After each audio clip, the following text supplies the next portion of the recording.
What's happening, everyone, and welcome to another episode of Unparalleled Sports Talk with your host, Kwame Fisher Jones. As always, I'm him.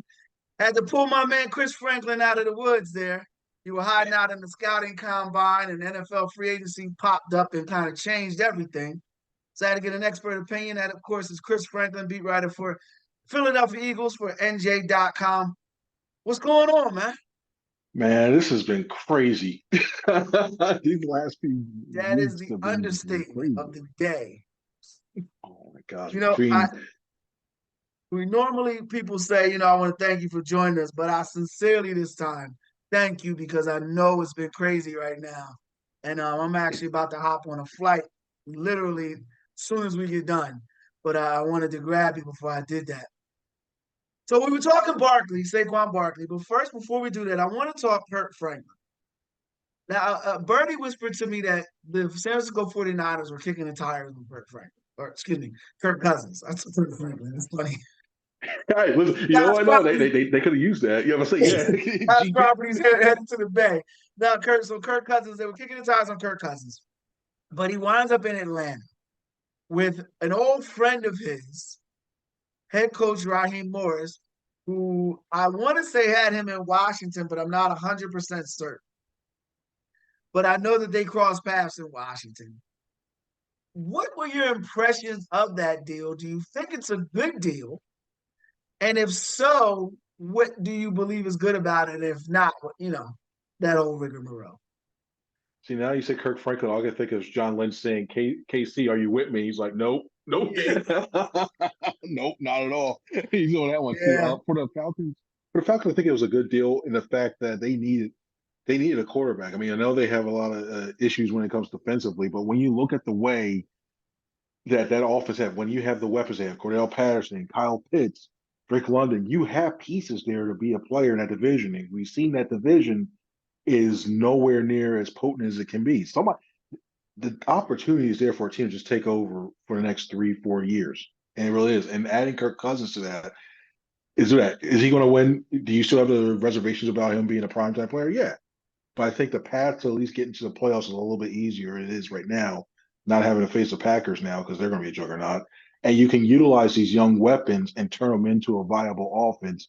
And then you don't have to put so much pressure on that defense. So I look at the numbers. Yeah, you're going to have to overpay him to get him down there. It makes sense. But for what you get leadership wise, what you get for and at the quarterback position as a whole, and what you can get now out of production of these players that you invested so much in, I think it would wind up being a good deal. And I want to jump on that for because you talked about the playoffs. There are different levels for every team. Some team it's Super Bowl, like the Eagles is Super Bowl. The Cowgirls is Super Bowl teams that. But for the Atlanta Falcons, it's be competitive. It's be a competitive football team. Kirk Cousins, through all the things he's not, the one thing he is a competitive quarterback. His teams are usually in playoff contention until the end of the season. And if you're in Atlanta, that's a good thing. Then you consider the division. You throw the Panthers to the side because we don't know what they're doing. We can say we know, but no one has a clue. But Tampa, they've got Baker. Is Baker Mayfield that much better than Kirk Cousins, or is he better than Kirk Cousins? In my opinion, no. I actually think Kirk Cousins is a better quarterback. But even so, if you want to make the argument for Baker, I'm here for it. But it's a gargantuan, gap between the two.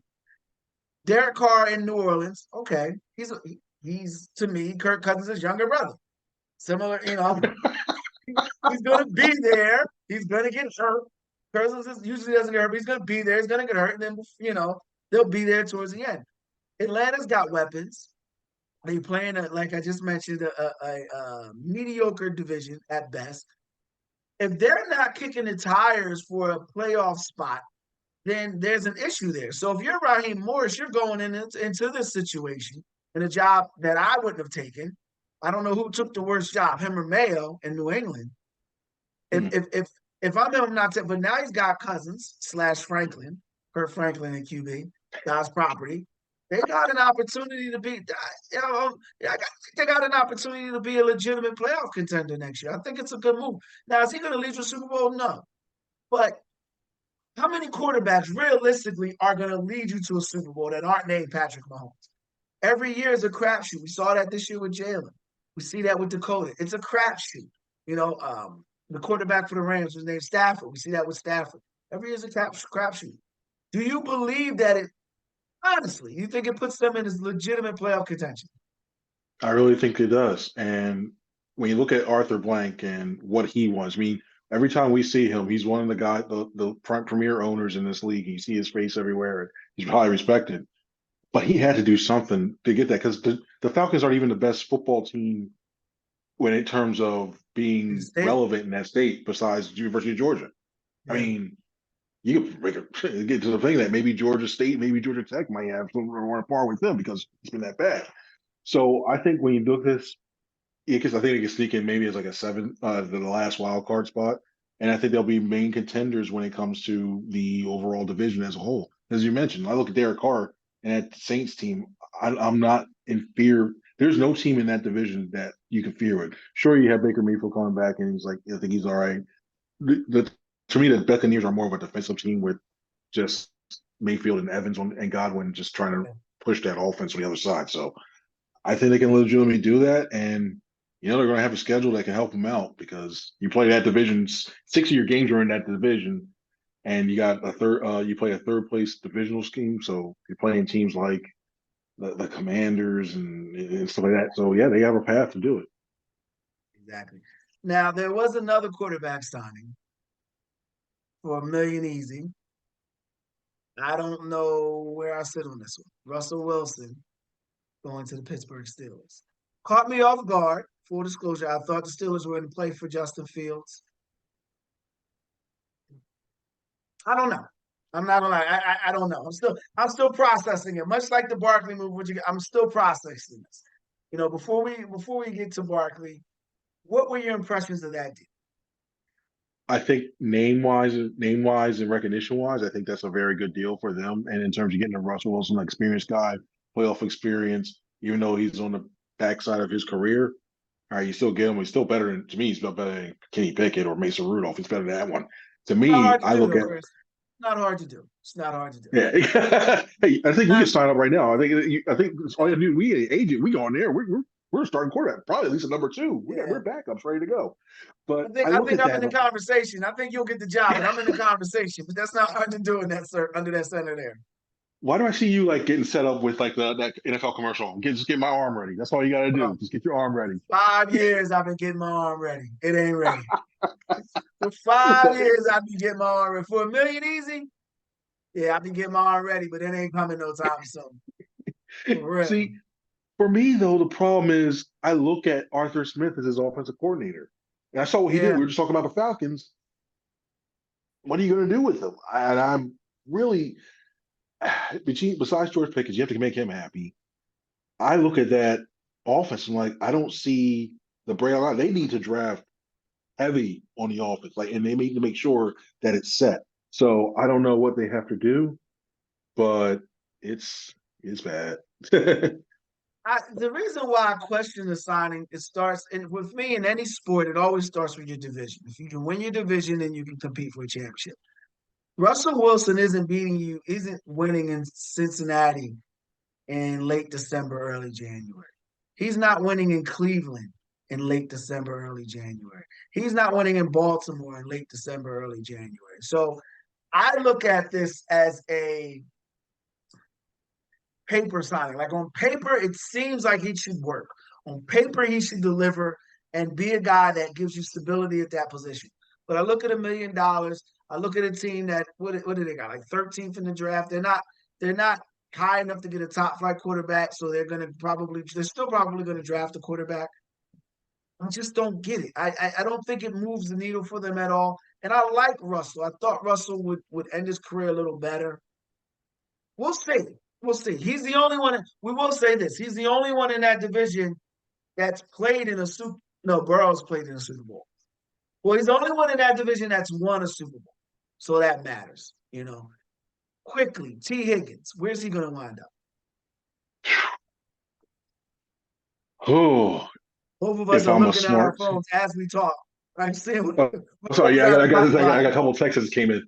Yeah, I just got a couple of texts. I was like, oh, okay. When I look at Yeah. that, T. Higgins, Ooh, I gotta throw that. I look at there's so many teams I can look at right now. I mean, his asking prices. The Bengals going to ask for a lot for him. Even though I think it's the awful season, the awful secret that they're like, hey, he's going to be moved somewhere. I mean, we talked about the pitch. They won't trade him within the division, so good luck with that. Uh, I mean, the Ravens seem like a good fit, but I don't know how much they would be able to fit that. And again, they wouldn't trade within Chicago the anywhere division. on the board? Chicago anywhere on the And board? nah, I think nah, I don't foresee that. I'm looking around and just it would be they would never do it. But I can see Kansas City being the team that. But you know what? I can see Kansas City offering a pick, so a high Get pick, out of just to here. go. You know what? Cincinnati gets what they I can see deserve that. if they trade and send it to Kansas City. Why? I can Would see you? that happening. Why would you give a brand new gun to one of the sharpest shooters in the league? I can't see that. All right, so we got to talk about it because I think you saw what I just saw. I'm So getting texts left and right from players. I'm like, whoa, yeah, huh? I think you saw what I just saw. CJ Yeah, Gardner Johnson and Saquon Barkley, and I know I'm forgetting somebody else, are headed to Philadelphia. They missed CJ. They more than anything, you know where they missed CJ last year, and you know this better than me. I'm just talking at it from afar. They missed his toughness in the locker room. They missed his bravado. They missed his almost his unbrashed confidence. I think they missed that last year. Am I wrong here? I think it was more they missed his ability to jump routes and be that ball hawk they needed. When you look at Mm. that defensive secondary last season, there was not anybody that you really truly feared going across the middle of that field. And when you look about that now, you have to if you're a quarterback now, you have to take a pause for that. 6 interceptions last year. I mean, when the last time he was with the Eagles, and that was with Jonathan Gannon. You add him to a guy who actually knows how to run the system, and Big Fangio, putting them in the right position. I think that's the right way to go. Personally, I would have gone for Justin Simmons just because he's a guy, an old veteran, does the same similar thing. But CJ Gardner Johnson, to me, the thing that separates him a little bit more is that his ability to go in the slot and play that position because you don't know if Avonte Maddox was like, oh, you don't know you had that. So a pinch push comes to shove, you can put him down there. But I I look at him, the bravado part, yeah, I can see that. There were maybe a couple people that it kind of rubbed the wrong way at times. Maybe he learned his lesson that way and fixes it. But Are those he was people he was still? Are one of those people now retired? I won't say his name, but no, no. no, Okay. no. There may be somebody still on the roster now that might that's not comfortable Yeah. for him. Like, but maybe time changes as well too. But it's an acquired thing. But overall, most of the guys liked him. A lot of the guys liked him in there. Yeah, I felt like they got pushed around a lot last year, and once that snowball started rolling, it felt like they didn't have anybody in there who would stand up and consistently make plays. Darius Slay talked a lot, but it felt like he gave as much as he got, and that just players are never fooled by that. All right, let's talk about it.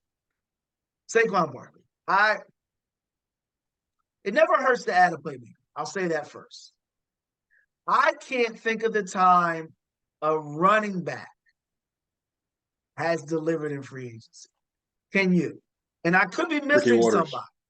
Who? Ricky Waters. Ricky Oh, Waters. exactly. Ricky Waters, another guy who should be in the Hall of Fame 2 decades ago, 3 years, killed it in Philly. No, you're right. You say it in jest, but you're right. Ricky Running Waters, one of my favorite players of all time. But once I get, man, I'm getting up there in age. Once you get past 10 years, it's a crapshoot if I can remember. So, My first jersey I ever had. yes, him and Seth Joyner. I tried to send you a text about Seth Joyner being in the Hall of Fame. But Ricky Waters, that's the last time a running back. Dude, that's far. That's far down there. Um, what do you see Yeah. this? What do you see with this?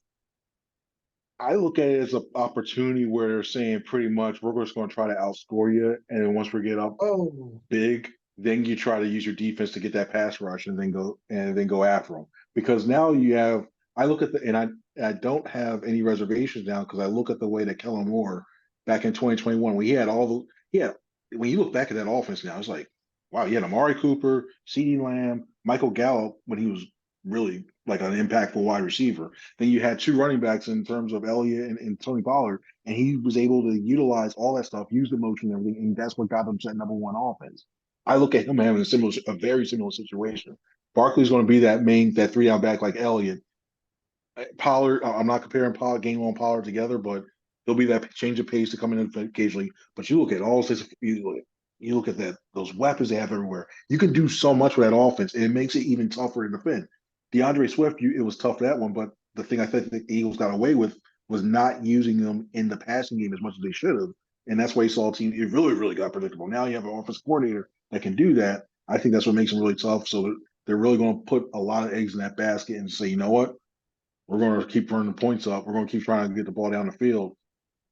You're going to have to either try to keep up, or we're going to after we get up, we're just going to send everybody after you. Hence the price upside.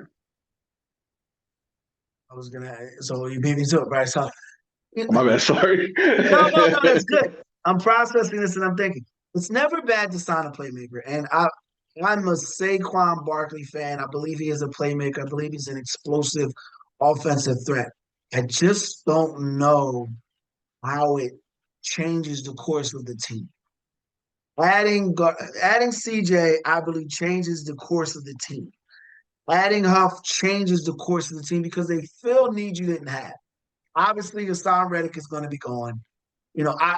Although maybe you know something I don't know, is there a chance he stays? I know they put Sweat out there as well. So chance one of those two. I would love to see Reddick stay, but if he's wanting an absorbent amount of money, from what I understand, and God bless him, get all the money you can, young man. Go get your money. But I'm speaking from specifically an Eagles fan. Is there a chance he stays? Especially if they agree to not put him in pass coverage? Like, dude, I'm not a strong safety. Yeah, like I think he's been told that he's not going to be. I think a lot of these guys. I don't think even with the system itself, I don't think you'll see. Though I think occasionally, maybe once a game, you may see it, just more like a zone blitz or whatever. I think with Vangelo, it's not going to happen. The numbers wise, in the years are what I heard, and even this information secondhand. So the numbers and the years were an issue from what I've heard, and I don't know if this is going on for a source that told That's me with that every were an contract, issue. so you're probably right. Yeah, so that's where there's a thing, especially with him getting older. That's what the matter is, and you look at that. And I thought it was interesting because you look at the number that Huff got, it's closer to what Sweat probably would probably get next year in free agency. So either one of those guys, to me, I think this is a 1 year thing where you say, you know what, you spend all the way up near to the cap, leave yourself a wiggle room in case there's injuries, you need to sign guys, and say, you know what, we're going to come wave after wave after wave, like you mentioned, like you get up because the pass rush was lacking. I think that led to the secondary being exposed a little bit more. Come wave after wave after wave, and then after that, you do what you do that way. But it's looking more and more, especially whenever these numbers come out for CJGJ, if it's big, you can be certain that it looks like one of these guys might be moved. I saw somebody say like outright release, but I don't foresee an Yeah, outright release at all. I don't. But they said CJ's numbers were 3 years, 33 million. But it doesn't say how much the Whew, guarantee is. I haven't gotten that that, yet. that's a lot. I did not expect that number. Well, they look. We from a fan's point of view, they needed that. They needed that bot back. They needed that bot back. They had no bot last year. They were gospels. They were, quite frankly, they were a gospel quartet last year. And the year before they were NWA Public Enemy. This year they were, this year they were very tender. So, and I'm loving the Yeah, silence on the AJ Brown front. I'm loving that oh we're yeah. not hearing a lot from that. Hopefully they can get something done there. It'll be good. You don't let AJ Browns walk out of the door. What were you about to say? I think more and more I think about that number now. I wouldn't be surprised if they go cheap, like you get a guy like Zach Cunningham or somebody who won't command as much now because we see if they use Vanjo likes to use three safety looks a lot. And you don't need to keep two safeties on the field that much. Even though in front looks like a 3-4, you can substitute one of those backers out. So say if Dean is healthy, keep him on there, substitute, put one of those safeties there, then that's when you get cheap and you can maneuver that way. So I get the 11 million now. I know he got 8 was the previous last year, so it was like 11. Ooh, they really man, they bumped it. I wasn't expecting 11. but But that's pretty interesting. I would say for what they need and what he provides, I would say he was the best safety available. And they're I, s- probably going to draft a corner. I still go Simmons. I still go Simmons. I still look at him and I'm like, Where do you I go? like I like CJ Gardner. I just thought Simmons could be just that look. It was almost neck and neck, but I just had Simmons being the just that little edge, just for everything else. So, Where but does yeah, it's still Simmons a good go? sign. Little, he's still free agent. Justin So Simmons is there still may be out a there. reason for that. Maybe a reason for Yeah, that. The Eagles haven't been, I'm not a big Sirianni fan, but the one thing I will always give the Eagles credit for, they're usually good with coaches and with safeties. Jeffrey Lurie and Roseman. Lurie was there, but Roseman kind of came in on the tail end of Dawkins. Dawkins was a Emmett Thomas pick, Emmett Thomas Ray Rose pick. You knew Dawkins was special. His first career start was against the Detroit Lions, and he tackled Barry Sanders in the open field, and it blew my mind. But I digress. Uh, Malcolm Jenkins was a good signing. The decision to let Dawkins walk was a bad move. Um, I know I'm forgetting the Stacey guy that went Andrews Day. Oof, huh? The what? it's Stacey Andrews Day. Oh, that Yeah. infamous press conference. So yeah, that was. But I Oh, trust that's their rough. judgment on safeties. I have no problem with it. I have no problem there. Two quick questions, then I'll get you out on this. Or I'll get you out on it. Where's Justin Fields going to wind up? I don't see Philly. I don't see Well, Philly. I I don't keep want hearing him in that. Philly. No. I don't want him in No, Philly. I don't. Dude, I'm If Jalen I told Hurts you, to the end. I'm riding the Hurts wagon. I'm with the Hurts wagon to the end. Just saying in general, when you were at the combine, his name was on everyone's lips. Pause. That where is he? Where's he going to wind up? well, reason I brought that up is because there's a lot of talk now coming around in Philly now about just overall from the mainly outside organization going. Well, Justin Fields is good. If his the asking price drops, he'd be a good. No, I don't think it works there. The one team I thought that would have made sense signed Russell Wilson, so that's out. And I'm looking more and more. I'm looking around. It ain't pretty. It ain't pretty for that one. The Vikings maybe, but they wouldn't trade within the division. Out of So trade like in all division. that's a lot of these teams, these perfect fits for a lot of teams. They can't do it because they're within the division. It was like, oh, now they got need. I mean, yeah, it's there's not many spots down I can think What of I off was the hand. thinking, tell me what you're thinking. Tell me what you feel about this. The first team that came to my mind was Miami. They've got to commit to Tua, and they don't want to, or else it would have been done by now. But plain and simple, if they have to make a commitment to Tua, he may not. He was in that Kirk Cousins 45 million range. They don't want to pay that to him. They just don't. But they don't want to. If you miss on Justin Fields, you're you're AL. You're AL. You're I'm not done. going to curse, Yeah, but you're AL. Denver would make sense too in a way. I know they got the Well, pick. They're probably gonna pick fit. I take Denver. Well, Sean Payton, we know, but it will make sense because of what he does, what he does in that unique role. He can at least craft it out. So Denver to me would be an option. I think they more go toward the draft and Peyton hinted at. I think that would be one. And then I'm looking around. There's not many places left because a lot of teams spent a lot of that money. New England would have been one. I think that's a way we look at that. You get him, you get Brissett, you let him go head to head in competition, and then mm, maybe you draft a guy, maybe because he's a reclamation project. I think he's still got a lot to offer. I think he still has the talent there. It's just you need a specific offensive coordinator to really work with him and utilize his skill set because we all know the running aspect of him, and he likes to mm. do that too. So you need somebody The team that made not perfect sense was the Giants, but they're never going. They have yeah. been. They've started one black quarterback in their franchise history, and that's Geno Smith, and I think he got hurt. Outside of that, they haven't done it. From every angle, every person I heard, they are out on Daniel Jones. They're just going to spend their tires on him this year. Um, that was the team that made the most sense. Miami was a team that I looked at from the outside. I'm out here in Raiderville. His name was mentioned, but so was Wilson, so was Cousins.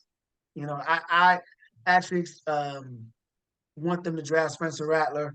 That was a name that I got from Emory Hunt Jr., football czar. Make sure y'all Good check guy. him out. Yeah, Shout he's a out to good my guy. guy. That was the name that he gave me. I don't think the Raiders should make a move on a quarterback retread, regardless of who it is. But yeah, the team that made sense to me was the Giants, but they just won't do that. That Something was the team tells that me made JJ McCarthy's going there. I just got this gut feeling JJ Oh, McCarthy's going to get drafted. I hope you draft JJ McCarthy. Please draft JJ McCarthy. Take that I man. think He he is the is. man to make it happen for you in New York. Draft him. You I and just I think they. know, you and I know that is 5 more years of Dave Brown football. And if you're a Giants fan, you know who Dave Brown is. So yeah, take him, please. You know, It's there's always see. a guy, there's always a Sam Bowie in every draft. That is your Sam Bowie this year. There's always a I really. Sam Bowie in every draft. There's always a Sam Perkins in every draft. A guy that the GMs overthink. They overthink the situation and think they're going to be better than the other guy. Dude, LSU's quarterback is dynamite. Penix is dynamite. Penix is dynamite. Penix I like a lot. You want to go with JJ McCarthy? Please do. I, Please do. I got JJ, that we feeling. trust. Yeah, I I hope got they that do feeling. that. Well, I, he's as I see Daniel Jones. I think they do that because I, Penix I think would make the most sense for them, especially they need somebody that can spin the ball. They need to get them receivers too, but somebody who can spin the ball. But yeah, I think that's your type of guy. He's right now. He's a winner. He's a proven commodity. We know what he can do. He can rally the team. He can make the accurate throw in the short passing games, which all sounds like I think that's it looks like it's setting up for that. bullish on either side of them. All right, last question. And I'm going to get to last question. We're going to go. You mentioned Denver. Which team has the better? Well, the Cowgirls are quiet. Denver's been quiet. The Chargers have been quiet. The Raiders made a big signing. But out of the Chargers, Cowgirls, and Broncos, both coaches are, I won't say they're on a hot seat, but all eyes are watching. You know, you got McCarthy for reasons in Dallas. You got Peyton because he just got rid of a certain Hall of Fame, because he got rid of a first ballot Hall of Fame. Well, a Hall of Famer, we won't say first ballot, but a Hall of Famer. And you know, you got Harbaugh because he's got the quarterback that everyone thinks, Justin Herbert, everyone thinks is great. Which team finishes better? Because they've all been quiet, a little So too quiet, in my opinion, in free agency. I think it's the Cowboys, and they prove. I think you look at the Cowboys going to be the one that I think that, and I think they've proven it because somebody I forget who it was, and I apologize. They had a good tweet. It made a lot of sense when you look at the spending within the division and free agency. The Cowboys have either been third or fourth every year in the last 3 years. And you look at what they've done, they've gotten 12 wins in each, they got 12 wins and more and around there each of those years. In those years, they've had success. They've been making playoffs like that. Then doesn't mean they had success in the playoffs, but at least they make it. So I look at them, and I think the Cowboys actually have a decent job. When Stephen Jones is able to use a draft and get the right players, and he's proven he does that, and they develop them, they do well. It's when Jerry wants to make the noise and outside these free agents, you're like, what's going on? And they overspend, put themselves in a bad situation where a long snapper is if you're looking for a cover for your season ticket holders, and you bring them in going, hey, look at this, we have our new long snapper. Okay, what's going on that one too? So I look at that and I'm like, yeah, I still think overall, even though they're going to be playing a first place schedule, I think the Chargers are going to take a little bit to install Harbaugh and the culture he wants to do. And they'll eventually be good because everywhere he's gone has been good. And then the other team I forgot, sorry, the That's the Broncos, but no, there's the Broncos. Broncos, but that's fine. Yeah, I Peyton's want to. yeah. I want to choose. I'm gonna just two more because two more. Mhm. All right, I'm gonna just respond to the two you said. So yeah, the Cowboys have been quiet the last 3 years, and they won 12 wins. You know, remember when the Cowboys won Super Bowls though? What they did? They were active in free agency. Charles Haley came over from San Francisco via trade, but then they wound up signing him. And then a certain cornerback, I can't remember. They had a whole ad campaign about it. Hit me prime time. Yeah. So it's all fine and dandy to win those 12 games and flame out. But Green Bay's going to be a monster. Philly's going to be a monster. You know, and JJ McCarthy is in.